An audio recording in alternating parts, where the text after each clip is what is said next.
মিটে গেল। আরো একবার প্রাণে বাঁচালো মা কইকেয়ী। তখন দশরথ বলল, কইকেয়ী তুমি আমাকে আরো একবার প্রাণে বাঁচালে, আরো একবার জীবন দিলে, তা তুমি আমার কাছে কিছু চাও, আমি তোমায় কিছু দিতে চাই।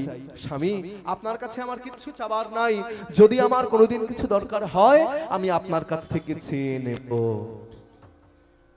এই কথা দুটো আড়াল থেকে শুনেছিল কে? কি গো মায়েরা? এই কথা দুটো আড়াল থেকে শুনেছিল তিনি হচ্ছেন মন্থরা। যখন রামচন্দ্রের রাজ্যাভিষেক হবে, রাম যখন রাজা হবে, অযোধ্যা নগরীতে কি আনন্দ, সবাই আনন্দ করছে, মা কইকেয়ী আনন্দ করছে। তখন মন্থরা এসে বলে, কইকেয়ী তোমার মনে আনন্দ কেন, তুমি আনন্দ করছো কেন? বলে, রাম তো সেও তো আমার ছেলের মতো, আমি রামের সৎমা হতে পারি, কিন্তু রাম আজ পর্যন্ত আমাকে সৎমায়ের চোখে দেখেনি, আমায় খুব ভালোবাসে, তা কালকে রাম রাজা হবে, সেই জন্য আমারও খুব আনন্দ। মন্থরা বলে, কইকেয়ী তোমার আনন্দের দিন শেষ, কালকে যখন রাম রাজা হবে তোমাকে ঘাড় ধাক্কা দিয়ে রাজবাড়ি থেকে বের করে দেবে। হ্যাঁ, এটা তো আমি ভেবে দেখিনি, এটা তো আমি ভেবে দেখিনি। এখন উপায় আছে, চেয়ে নাও, চেয়ে নাও। তুমি দুবার দশরথকে প্রাণে বাঁচিয়েছো, তোমার দুটি বর পাওনা বাকি রয়েছে, কি করে চাইবো? সবাই আনন্দ করছে, তুমি ঘরের দরজা বন্ধ করে কাঁদতে শুরু করো। ভক্তমণ্ডলী মায়েরা, সবাই আনন্দ করছে, আর মা কইকেয়ী ঘরের দরজা বন্ধ করে চিৎকার করে কাঁদছে।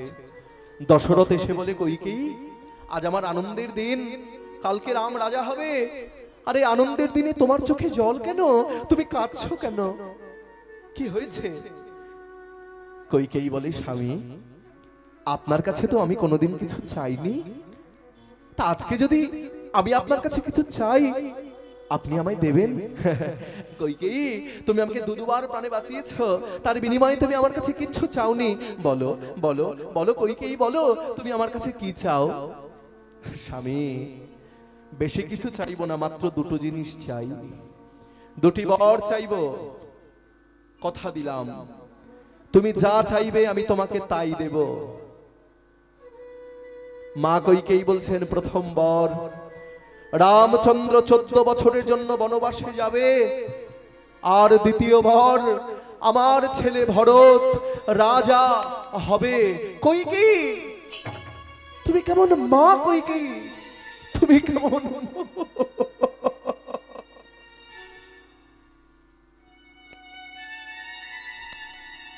তুমি মা না তুমি শত্রু? কোন মা হয়ে সন্তানের এইরকম কামনা করতে পারে?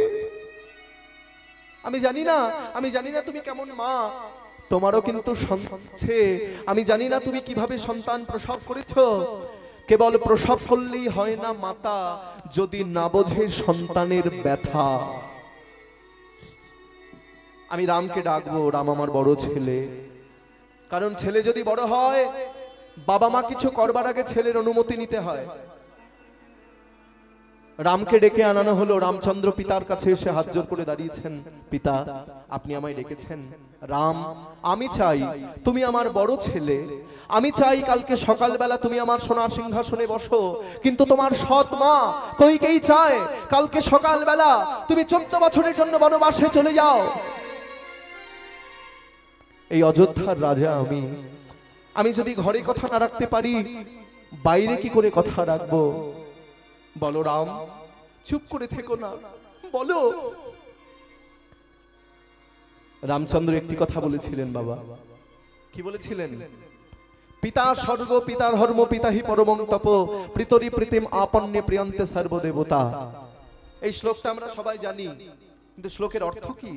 পিতা স্বর্গ, পিতা ধর্ম, পিতা হি পরমং তপ, পিতা হচ্ছেন পরম তপস্যা, প্রীতরি প্রীতিম আপন্নে প্রিয়ন্তে সর্বদেবতা। বলছেন বাবা যদি খুশি হয়ে যায় তাহলে সমস্ত দেব দেবতাও কিন্তু খুশি হয়ে যায়। পিতা আপনি আদেশ করেছেন 14 বছর কেন, আপনার আদেশ পালন করতে আমি সারাটা জীবন বনবাসে কাটিয়ে দিতে পারি। এই বলে রামচন্দ্র বাবার চরণে প্রণাম করে, মা কইকেয়ীর চরণে প্রণাম করে চলে গেছেন বনবাসে। যখন বনবাসে চলে যাচ্ছে ভরত কিন্তু বাড়িতে ছিল না, ভরত ছিল মামার বাড়ি। শুনে নাও মায়েরা, ভরত যদি বাড়িতে থাকতো তাহলে কিছুতেই রামচন্দ্রকে কিন্তু বনবাসে পাঠাতে দিত না। রামচন্দ্র বনবাসে চলে যাচ্ছে, আর ভরত রাম রাম রাম বলতে বলতে সে কিন্তু প্রাণ হারালো, মারা গেল। 4 পুত্র থাকতেও রাজা দশরথ বাঁশি মরা হলো। অন্ধমুনি তাকে অভিশাপ দিয়েছিলেন, তোমার 4 পুত্র থাকতেও তুমি বাঁশি মরা হবে। যখন দশরথ মারা গেল, ভরতকে মামার বাড়ি থেকে বাড়িতে আনানো হলো। ভরত বাড়ি ফিরে দেখছেন সোনার অযোধ্যাপুরী শ্মশানে পরিণত হয়ে গেছে। কি ব্যাপার, তোমরা কাঁদছো কেন? তোমাদের চোখে জল কেন? কি হয়েছে? আমার বাবা কোথায়? ভরত, তোমার বাবার প্রাণে বেঁচে নাই, তবে আজকে এই অযোধ্যার এই অবস্থার জন্য দায়ী হচ্ছে একমাত্র তোমার মা। মা মা ছুটতে ছুটতে ছুটতে ছুটতে মায়ের কাছে গিয়ে বলে, মা মা। পিতামাতা যদি কোনো অন্যায় করে সেই পাপের প্রায়শ্চিত্ত তার সন্তানকে করতে হয়। তুমি করেছো অন্যায়, আর তোমার পাপের প্রায়শ্চিত্ত আমি করব। তবে একটি কথা তোমায় বলে দিচ্ছি মা, আমি তোমার ছেলে ভরত, আমি তোমাকে ক্ষমা করে দিলেও এই ভারতবর্ষের ইতিহাস তোমায় কোনোদিন ক্ষমা করবে না। আমি যাচ্ছি বনে আমার দাদাকে ফিরিয়ে আনতে। এই বলে ভরত রথ নিয়ে অযোধ্যা থেকে বনের মধ্যে গিয়ে রামচন্দ্রের কাছে গিয়ে বলে, দাদা দাদা ও দাদা, তুমি একটিবার ফিরে চলো, তুমি ফিরে চলো দাদা, তুমি ছাড়া সোনার অযোধ্যাপুরী শ্মশানে পরিণত হয়েছে। ভরতকে দেখে রামচন্দ্র বলে, ভরত তুই কেমন ভাই রে? দাদা যদি সম্পত্তি ছেড়ে চলে যায় ভাইয়ের মনে আনন্দ হয় না দুঃখ হয়? মায়েরা বলো তো। মা ঠিক বলেছে, এখনকার দিনে আনন্দ হয়, তখনকার দিনে দুঃখ হতো নাকি? এখন দোতলা বাড়ি, বাড়িতে একটা স্করপিও গাড়ি, মাঠে 40 বিঘা জমি, রাস্তার পাশে তোমাদের চন্দনপুর বাজারে বড় বড় 3টে দোকান। এখন সেই সব ফেলে যদি কোনো দাদা বলে, ভাই এই সব থাকলো, আমি কলকাতা ফ্ল্যাটে চলে যাচ্ছি, ফ্ল্যাটে চলে গেল দাদা, আর এই সম্পত্তি ভাই ভাই পেল, তাহলে ভাই কি কাঁদবে না ভাই হাসবে? ভাই কিন্তু হাসবে। তুই কেমন ভাই? আমি আমার রাজত্ব ছেড়ে চলে এসেছি বলে তুই আমাকে ফিরিয়ে নিয়ে যেতে এসেছিস? ওরে ভরত, তোর মতো ভাই যেন ঘরে ঘরে হয় রে, তোর মতো ভাই যেন ঘরে ঘরে হয়। তবে ভরত, তোকে একটা কথা বলি, আমি কিন্তু পিতৃ আদেশ পালন করতে এসেছি, পিতৃ আদেশ পালন করতে এসেছি, আমি ভাইয়ের আদেশ পালন করতে আসিনি। এই জগতে বাবা আগে ভাই পরে। বাবা না থাকলে ভাইকে পেতাম, বাবার জন্য ভাইকে পেয়েছি। আমি ফিরে যাব, তবে 14 বছরের একদিনও আগেও যাব না, একদিনও পরে যাব না। তুই অযোধ্যায় ফিরে যা, ওই রাজত্ব আমি তোকে দিয়ে দিলাম। ভরত বলে, দাদা তুমি যদি ফিরে না যাবে তাহলে তোমার জন্য আমি 2টি চরণ পাদুকা এনেছি। লক্ষ্য করো মায়েরা, কেমন দাদাকে ভালোবাসে। আজকালকার যুগে এইরকম ভালোবাসবে না। দাদা তোমার জন্য 2টি চরণ পাদুকা এনেছে, এই পাদুকায় তুমি চরণ দাও। রামচন্দ্র সেই পাদুকায় চরণ দিলেন বাবা, আর ভরত সেই পাদুকা নিয়ে গেল অযোধ্যায়। অযোধ্যায় ফিরে সোনার সিংহাসনে প্রতিষ্ঠা করে তার নিচে কুশের আসন পেতে বসে 14 বছর রাজত্ব পরিচালনা করলেন রাজা ভরত। এইবার 14 বছর পর বনবাস করে রামচন্দ্র যখন অযোধ্যায় ফিরে এলেন, সবার মনে কি আনন্দ! রঘুপতি রাঘব রাজা রাম, পতিতে পাবন সীতারাম। গাও, রঘুপতি রাঘব রাজা রাম, পতিত পাবন সীতারাম। আমি কীর্তন করছি বলে শুধু আমি একা কেন গাইবো? তোমাদেরকে আমার সঙ্গে গাইতে হবে। হ্যাঁ, बोलो रघुपति राघव राजा राम, पतित पावनो सीताराम। रघुपति राघव राजा राम, पतित पावन सीताराम। सीताराम सीताराम जानकी वल्लभ सीताराम। सीताराम जय जय सीताराम, जानकी बल्लभ सीताराम सीताराम सीताराम जानकी बल्लभ सीताराम सीताराम जय जय सीताराम जानकी बल्लभ सीताराम रघुपति राघव राजा राम पतित पावन सीताराम निताय गौर हरि बोल।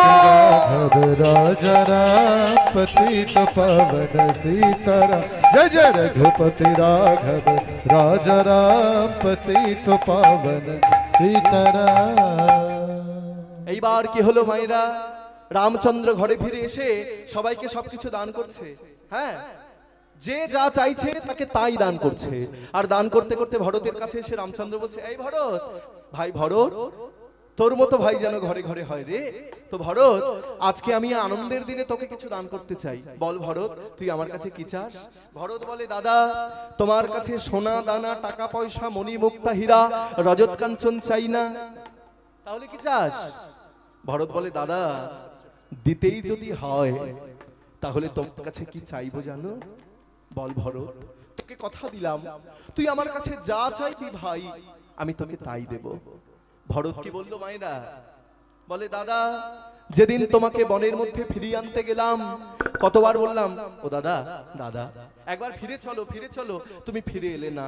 তুমি বললে এই জগতে বাবা আগে ভাই পরে, কিন্তু সেদিন তোমার ভাই ছিলাম বলে, তুমি আমার দাদা ছিলে বলে তোমার কথা আমি রাখতে বাধ্য হয়েছি। কিন্তু সেদিন যদি তোমার বন্ধু হতাম, বুঝতে পারছো তো? সেদিন আমি যদি তোমার ভাই না হয়ে বন্ধু হতাম কি হতো? তোমার কথা শুনতাম, তোমাকে টানতে টানতে আমি ওই বন থেকে অযোধ্যায় নিয়ে আসতাম।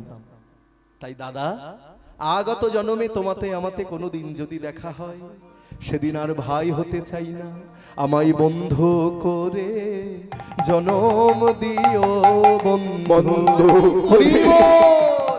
জনম দিও আমি ভাই হতে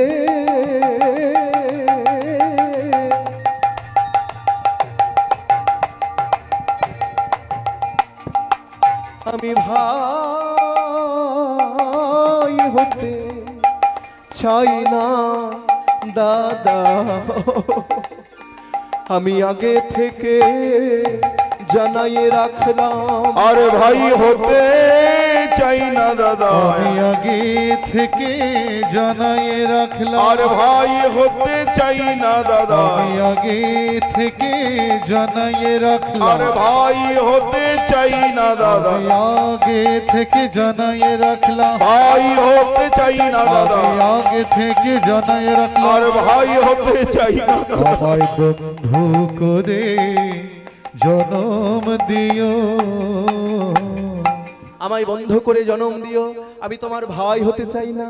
ভরত তুই আমার ভাই হতে চাস? হ্যাঁ দাদা আমি তোমার ভাই বন্ধু হতে চাই। বেশ, আগত দাপর যুগে তুই হবি আমার প্রিয় বন্ধু। আমার অনেক বন্ধু থাকবে কিন্তু তুই হবি আমার সব থেকে প্রিয় বন্ধু। তোর নাম হবে কি? তোর নাম হবে সুদামা। এই ঘটনাটা তোমাদের কাছে কেন বললাম এইবার তোমরা বুঝতে পারলে। যিনি ছিলেন ত্রেতা যুগে রাজা ভরত, তিনি কিন্তু দাপর যুগে ভক্ত সুদামা রূপে জন্মগ্রহণ করেছেন বাবা। তাই সুদামা প্রতিদিন বনে গিয়ে কৃষ্ণের সঙ্গে খেলা করে। কানাই, আচ্ছা বাবা, আমরা যখন খেলি সেটি হয় খেলা, আর ভগবান যখন খেলে সেটি হয় লীলা। ভগবানের লীলা বোঝা বড়ই কঠিন।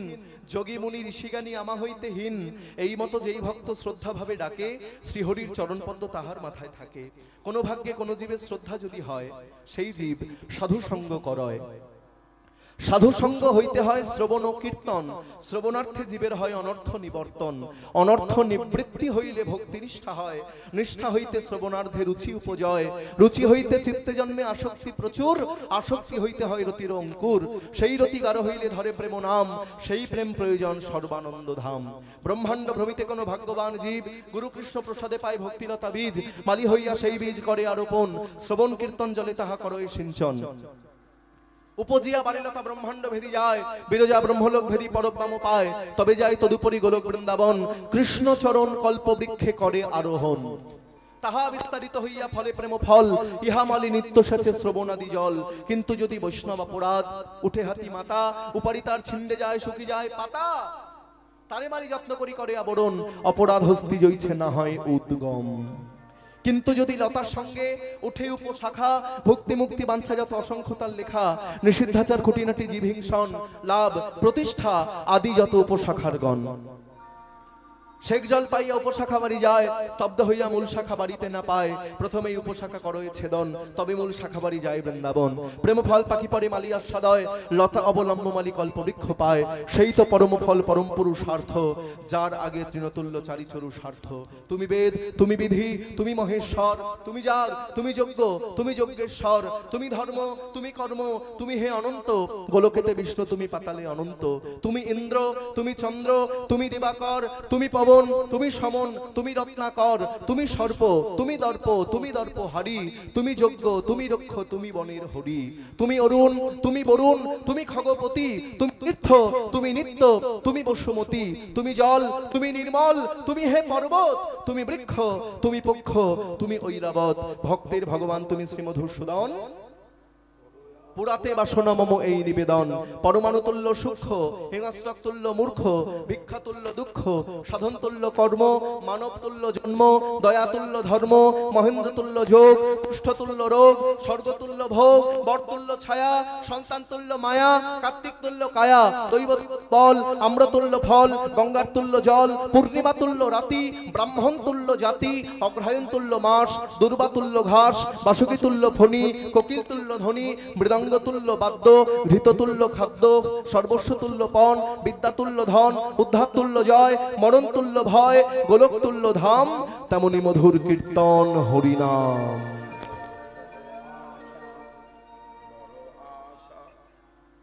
বড় আশা করে এসেছি গো কাছে ডেকে নাও।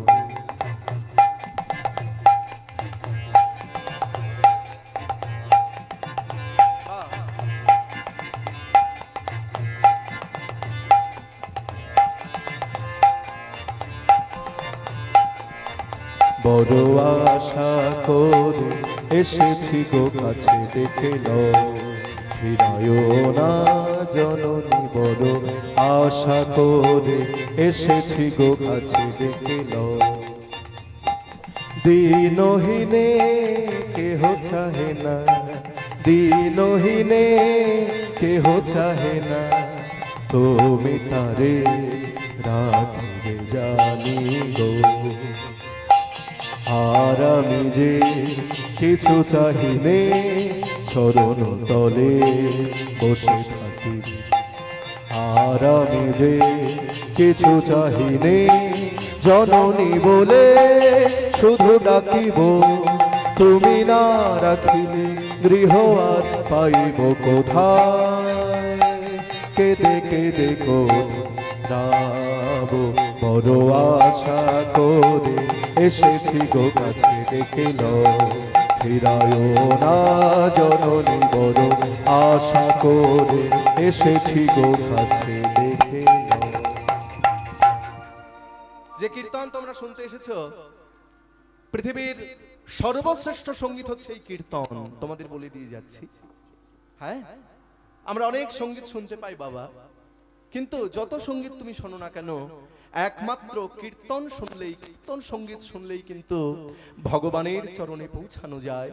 এবং এই কীর্তন শুনতে শুনতেই তুমি বুঝতে পারবে যে কিভাবে বৃন্দাবনে কৃষ্ণ লীলা করেছেন, কিভাবে রামচন্দ্র অযোধ্যায় লীলা করেছেন, সবাই কীর্তনের মধ্যে দিয়ে বুঝতে পারবে। এটা আমার মুখের কথা নয়, আমি বললাম না কীর্তন সর্বশ্রেষ্ঠ সঙ্গীত। বললেন যিনি বিশ্বকবি, তিনি হচ্ছেন রবীন্দ্রনাথ ঠাকুর। তিনি ভাষায় বলেছেন যে পৃথিবীতে যে সঙ্গীত থাক না কেন, কীর্তন হচ্ছে সর্বশ্রেষ্ঠ। কীর্তন সবার উপরে, কীর্তন উচ্চাঙ্গ সঙ্গীতের উপরে। বুঝে নাও, রবীন্দ্রনাথ ঠাকুরকে যখন বলা হলো জাতীয় সঙ্গীত লেখার জন্য, জানো তো জাতীয় সঙ্গীত আমরা স্কুলে গিয়ে যেটা গাই, শেষে কি গাই?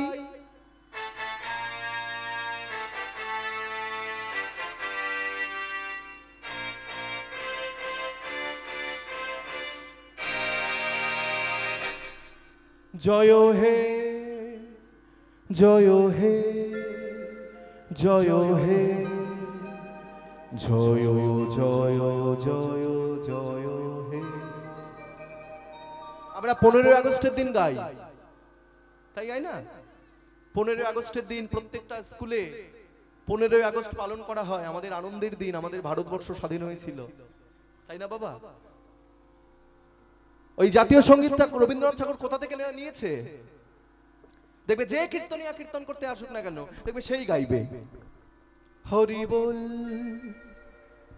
হরি বল হরি বল হরি হরি হরি হরি বল। রবীন্দ্রনাথ ঠাকুর সাহিত্য, উপন্যাস, গীতাঞ্জলি মহাকাব্য তিনি লিখেছেন, গীতবিতান লিখে গিয়েছেন। যদি পারো বাড়িতে একটা বই রেখে দিও, গীতবিতান, আমার বাড়িতেও আছে। সেখানে যেগুলো লেখা আছে সেগুলো কেউ যদি পড়তে পারে, অনুভব করতে পারে, তার জীবন ধন্য হয়ে যাবে। রবীন্দ্রনাথ কীর্তনও লিখে গিয়েছেন। যদি বলো 2 লাইন ছোট করে শুনিয়ে দিতে পারি কীর্তন অঙ্গের গান, শোনাবো? ছোট্ট করে 2 লাইন শুনিয়ে দিচ্ছি। হ্যাঁ, সখী ভাবনা কাহারে বলে, সখী যাতনা কাহারে বলে, তোমরা যে বলো দিবস রজনী, ভালোবাসা ভালোবাসা, সখী ভালোবাসা কারে কয়, সে কি কেবলি যাতনাময়, সে কি কেবলি চোখের জল, সে কি কেবলি দুঃখের শ্বাস, লোকে তবে করে কি সুখের তরে এমন দুঃখের আশ। আমার চোখে তো সকলি শোভ, সকলি নবীন, সকলি বিমল, আমার চোখে তো সকলি শোভ, সকলি নবীন, সকলি বিমল, সুনীল আকাশ, শ্যামল কানন, বিষাদ জোছনা, কুসুম কোমল, সকলি আমারই মতো, তারা কেবলি হাসে কেবলি গায়, হাসিয়া খেলিয়া মরিতে চায়, না জানে রোদন না জানে বেদন।